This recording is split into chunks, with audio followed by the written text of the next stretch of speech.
दोस्तों, चीनी शहर वुहान से फैलने वाला कोरोना वायरस में मुब्तला होने वाले अफराद की तादाद में मुसलसल इजाफा होता जा रहा है। ताहाल 11 ममालिक मुतासर हो चुके हैं और मज़ीद ये वायरस यूरोप तक भी पहुँच चुका है। माहिरीन का कहना है कि यह वायरस इंसानी निज़ाम तनफ़ुस पर हमलावर होकर हलाकत की वजह बन सकता है।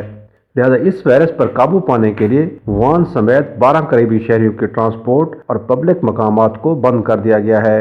4 करोड़ 10 लाख अफराद को 14 दिनों के लिए अपने घरों में रहने की तलकीन की गई है।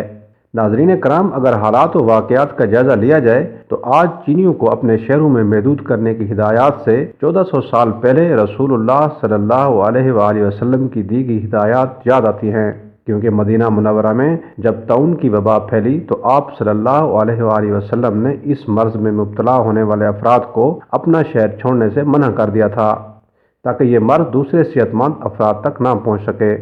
जबकि मुस्लिम शरीफ की जिल्द नंबर 2 में एक हदीस के मुताबिक हज़रत उसामा रज़ियल्लाहु ताला अन्हु से रिवायत है कि नबी करीम सल्लल्लाहु अलैहि वसल्लम ने फरमाया, ताउन और दूसरी मुतअद्दी बीमारियां एक अज़ाब हैं जो पहली उम्मतों पर मुसल्लत किया गया।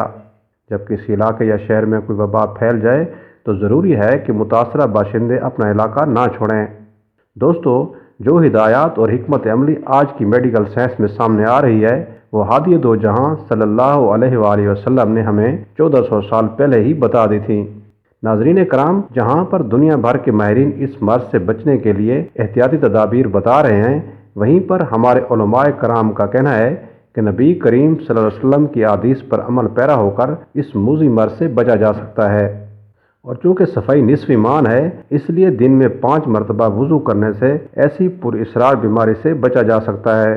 दोस्तों, दौर जदीद में हिफ्ज़ान सेहत के जिन असूलों को वज़ा किया गया है, अगर गौर किया जाए तो इस्लाम ने इन तमाम असूलों को तहारत यानी वज़ू में समो दिया है, जिसका तदारक हाल ही में हुआ जब कोरोना नामी वायरस चीन के लोगों के लिए वबाल जान बना। तो इस ख़तरनाक बीमारी से बचने के लिए डॉक्टर हजरात ने शहरियों को हिदायत जारी की कि वो दिन में 4 से 5 मरतबा मुँह धोएं, नाक में पानी डालें ताकि कोरोना वायरस के ख़तरात से बचा जा सके।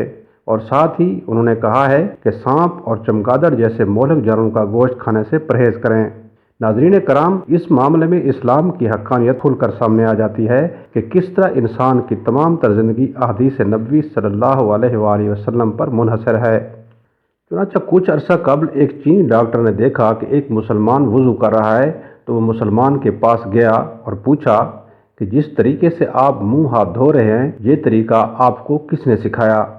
मुसलमान ने जवाब दिया कि हम इसी तरह मुंह हाथ धोने को वज़ू कहते हैं और ये तरीका हमारे प्यारे आका सल्लल्लाहु अलैहि वसल्लम ने हमें बताया है। तो चीनी डॉक्टर बहुत हैरान हुआ और बताने लगा कि मैं चीनी तरीका इलाज का माहिर डॉक्टर हूँ। हम जानते हैं कि इंसान की खाल के नीचे 66 मकामात पर एक ख़ास तरीके से मसाज किया जाए तो 50 से ज़्यादा बीमारियों का मौसर इलाज हो जाता है। मैंने देखा है कि आप जिस तरीके से वज़ू कर रहे हैं, इस दौरान आपने जिस्म के 62 मकामात पर हाथ फेरा है जहां कुदरत ने खसूसी स्विच नस्ब कर रखे हैं, और दिन में 5 मरतबा ऐसा करने से जिस्म की बहुत सारी बीमारियां खुद ब खुद जिस्म से रफ़ा हो जाती हैं। चीनी डॉक्टर ने मज़ीद बोला कि मेरा ख्याल है कि जिसने आपको यह तरीका सिखाया है वो यकीनन इंसानियत का दर्द दिल में रखता होगा और बहुत बड़ा मुहक्किक और इल्म तिब का माहिर होगा। क्या तुम मुझे बता सकते हो कि वो कहाँ रहते हैं? मैं ऐसे इंसान से मिलना चाहूँगा। ख़वातीन व हज़रात, जिस तरीके से ये चीनी डॉक्टर भी मानने पर मजबूर हो गया, इसी तरह जदीद तहकीकात में ये बात सामने आई है कि अल्लाह ताला ने इंसानी जिस्म की बनावट ऐसे रखी है कि कहीं से भी इसमें जरासीम दाखिल नहीं हो सकते सिवाय नाक, मुंह या किसी होने वाले ज़ख्म की जगह से। तो जब हम दिन में 5 मरतबा नाक और मुंह में पानी डालेंगे तो ये जगह साफ़ रहेगी और साफ़ हवा सारे जिस्म के अंदर दाखिल होगी और इसी तरह हम बीमारियों से महफूज रहेंगे। दोस्तों, कमेंट सेक्शन में ज़रूर बताइएगा कि हमारी आज की काविश आपको कैसे लगी। वीडियो को लाइक और शेयर ज़रूर कीजिएगा और इसी तरह की मज़ीद इन्फॉर्मेटिव वीडियो के लिए हमारा चैनल सब्सक्राइब ज़रूर कीजिएगा। Thanks for watching. अल्लाह हाफ़िज़।